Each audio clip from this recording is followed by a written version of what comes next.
সাগরের ট্রান্সফার একটা রিমোট জায়গায় হয়েছিল। সে নিজের স্ত্রী আর বাচ্চা নিয়ে নতুন বাড়িতে শিফট করছিল। এই জায়গাটা কি সুন্দর না মা? দূরে অবধি পাহাড় আর জঙ্গল ছড়িয়ে আছে, এমন মনে হয় আমরা যেন কোনো টুরিস্ট স্পটে চলে এসেছি। কোথাও একা ঘুরতে যাস না বুঝলি, ভূতে আবার ধরে নিয়ে যাবে তোকে। তুই নিজের খেয়াল রাখ, আমার চিন্তা ছাড়, আমি তোর মতো ভীতু নই। রোহন, মারিয়া, তোরা দুজন আবার ঝগড়া শুরু করলি?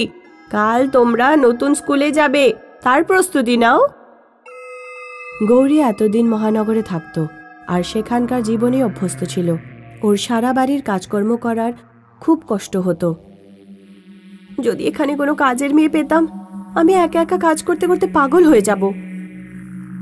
গৌরী তখন দরজায় খটখটের আওয়াজ শুনতে পেল। আসছি। গৌরী যখন দরজা খুলল তখনও বাইরে একজন মহিলাকে দেখল। আমার নাম লক্ষ্মী, আপনার এখানে কোনো কাজের লোক দরকার? অদ্ভুত ব্যাপার, আমি কাজের মেয়ের কথা ভাবছিলাম। তোমাকে কে বললো আমার কাজের লোকের দরকার? কেউ আমাকে বলেনি, আমি কাল রাত আপনাদের এখানে দেখলাম, বুঝতে পারলাম শহর থেকে কিছু লোক এখানে থাকতে এসেছে, হয়তো তাদের কাজের লোকের দরকার পড়বে। হ্যাঁ, আমার দরকার তো আছে। ঠিক আছে, তুমি আজ থেকে আমার সাথে কাজ করতে শুরু করো। কিচেন কোন দিকে? ওহো সরি, আমি তো ভুলেই গেছিলাম, আসলে নতুন বাড়ি তো ওই জন্য খেয়ালই নেই। কিন্তু ও কি করে জানলো যে যে কিচেন ডান দিকে রয়েছে? শোনো লক্ষ্মী, তুমি কি করে জানলে যে কিচেন ডান দিকে? কয়েক বছর আগে একজন সাহেব এখানে থাকতেন, তো আমি তার কাছে কাজ করেছিলাম, তাই এই বাড়ির আনাজ কানাজ সব চিনি। এটা তো খুবই ভালো ব্যাপার। ঘর পরিষ্কার করতে আমাকে সাহায্য করো। তুমি এই বাসনগুলো ধুয়ে দাও, আমি এক্ষুনি আসছি।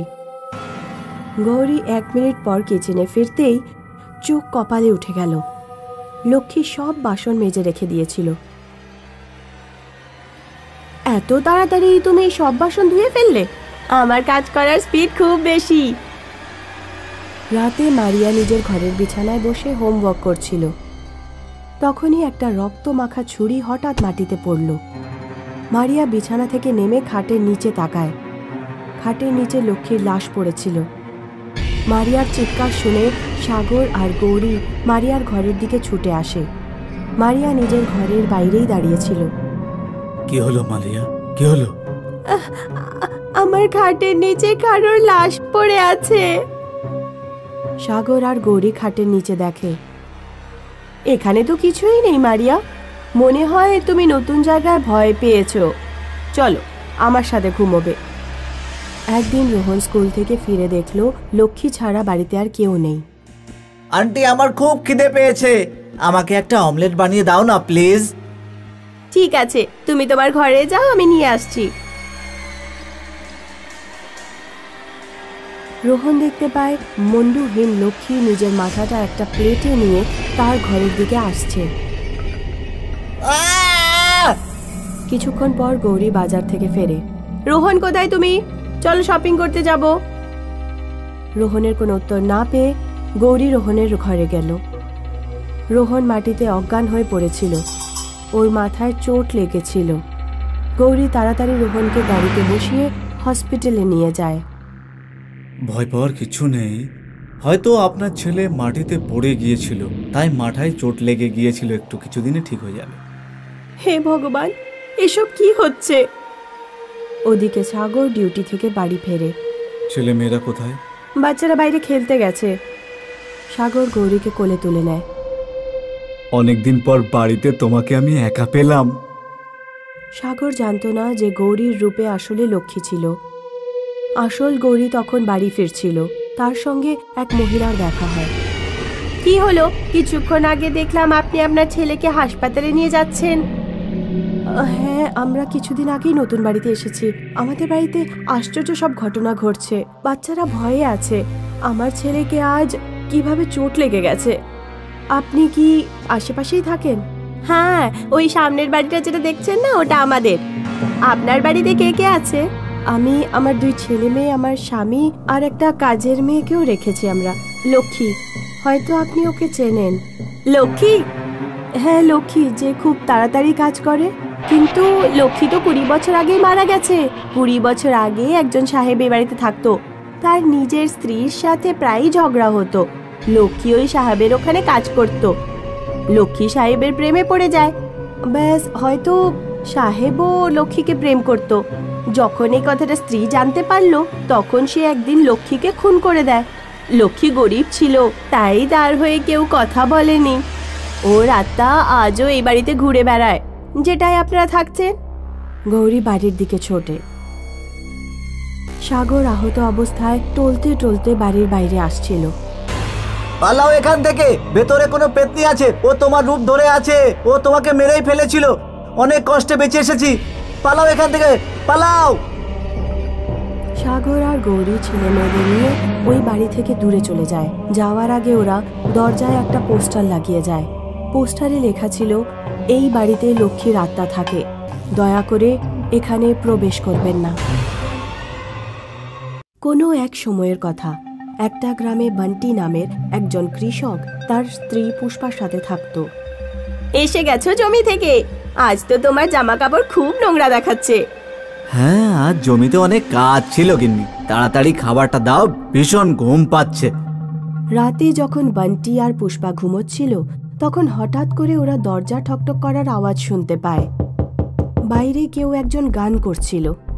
এখনো বেঁচে আছি, বেঁচে থাকতে দাও, ভরা বৃষ্টিতে নেশা করতে দাও, আমার নেশার জিনিস দাও, নেশার জিনিস দাও। পুষ্পা, আজ কি তুমি দরজা খুলে রেখেছিলে? মনে হয় গ্রামে আবার ওই দেবদাস পেতনি এসেছে।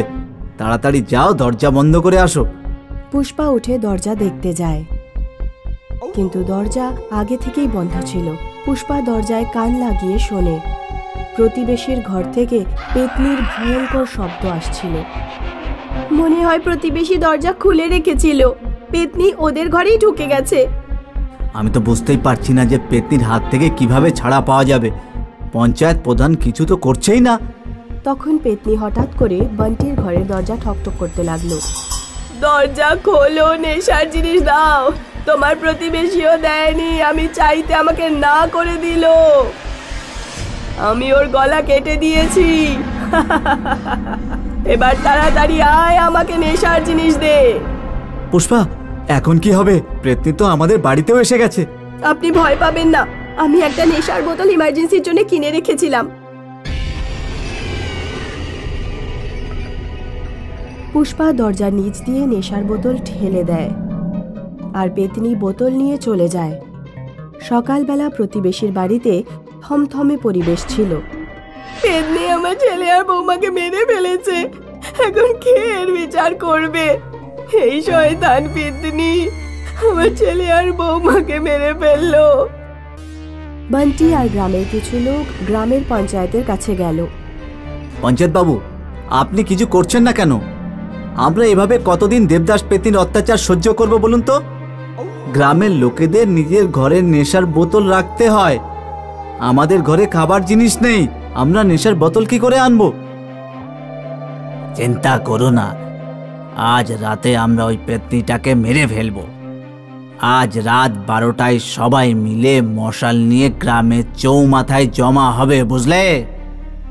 সেই রাতে গ্রামের লোকেরা জেগেই ছিল, আর মাঝরাতে মশাল নিয়ে চৌমাথায় জড়ো হলো।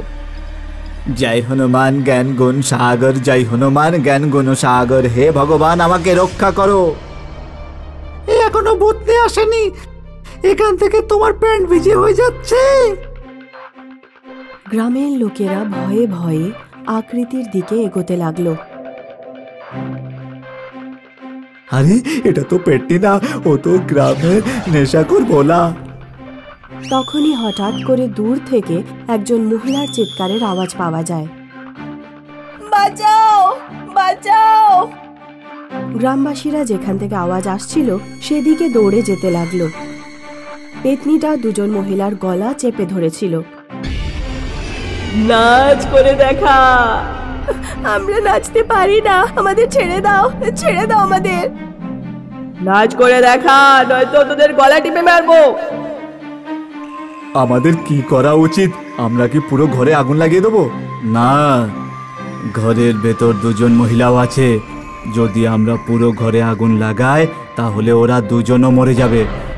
আমরা প্রথমে ওই পেতনিটাকে ভয় দেখাবো। শোনো পেতনি, এখান থেকে চলে যাও, না হলে আমরা ঘরে আগুন লাগিয়ে দেব আর তুমি পুড়ে ছাই হয়ে যাবে। লাগিয়ে দাও আগুন, আমার জীবনে তো 40 বছর আগেই আগুন লেগে গেছিল। এ কথা বলে পেতনি ওই মহিলাদের ছেড়ে অদৃশ্য হয়ে যায়। কাকা, 40 বছর আগে এই গ্রামে যে ঘটনাগুলো হয়েছিল তার ব্যাপারে আমাদের খোঁজ খবর নিতে হবে। হয়তো ওই পেতনিটার ব্যাপারে কিছু জানা যাবে।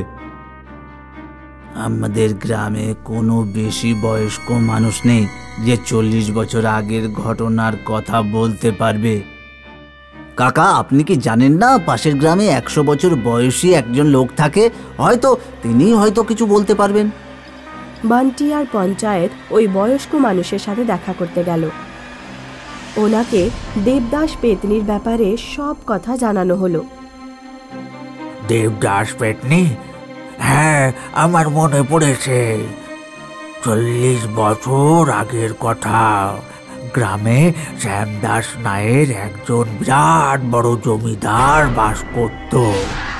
ওর মেয়ে একটা নিচু জাতের ছেলেকে ভালোবাসতো। যখন জমিদার এই কথা জানতে পারলো, তখন ওই জমিদার ছেলেটাকে মেরে ফেললো। কারণ যদি জমিদারের মেয়ে নিচু জাতের ছেলেকে বিয়ে করত, তাহলে জমিদারের মান সম্মান থাকতো না। ছেলেটা মারা যাবার পর ওই মেয়েটা নেশাখোরি হয়ে যায়, গলিতে গলিতে ঘুরে বেড়ায় আর কোথায় হারিয়ে যায় কেউ জানে না। কোথায় গেল মেয়েটা? জমিদারও প্রায় ছেড়ে চলে গেল। আর মনে হয় ওই মেয়েটাই আত্মা হয়ে, পেতনি হয়ে আপনাদেরকে জ্বালাতন করছে। ওই পেতনি ভালোবাসার কাঙাল, ওর সাথে ভালোবেসে কথা বলো। কাকা, আজ রাতে আমি একাই পেতনির সাথে কথা বলবো। যদিও আমার ভয় লাগছে, কিন্তু তবুও আমি এই কাজ করব। বান্টি সেই রাতে একাই চৌমাথায় বসেছিল। তখন পেতনি ওর কাছে এলো। আমি ভয় পাই না, আমি তোমার সম্পর্কে সব জানি। তোমার সাথে যা হয়েছে তার জন্য আমি আফসোস করছি, কিন্তু সেই জন্য আমাদের গ্রামবাসীদের বিরক্ত করো না। গ্রামে কোনো ছেলে বা মেয়ে কাউকে ভালোবাসলে আমরা তাদের বিয়ে দিয়ে দেবো, কোনো ব্যাপার না। আমরা আমাদের গ্রামে জাতি ভেদাভেদ করব না। যদি দুটো মানুষ একে অপরকে ভালোবাসে, তাহলে ওদের জাতপাত না দেখেই ওদের বিয়ে দিয়ে দেব। যদি 40 বছর আগে মানুষ এরকম বোঝদার হতো, তাহলে আমাকে পেতনি হয়ে এভাবে ঘুরে বেড়াতে হতো না। তুমি মনে হচ্ছে একজন ভালো মানুষ। আমি তোমার উপর ভরসা করে এই গ্রাম ছেড়ে চলে যাচ্ছি। মনে রেখো, আমার যেরকম অবস্থা হয়েছে সেরকম যেন অন্য কারোর না হয়। এ কথা বলে পেতনি গ্রাম ছেড়ে চিরদিনের জন্য চলে গেল।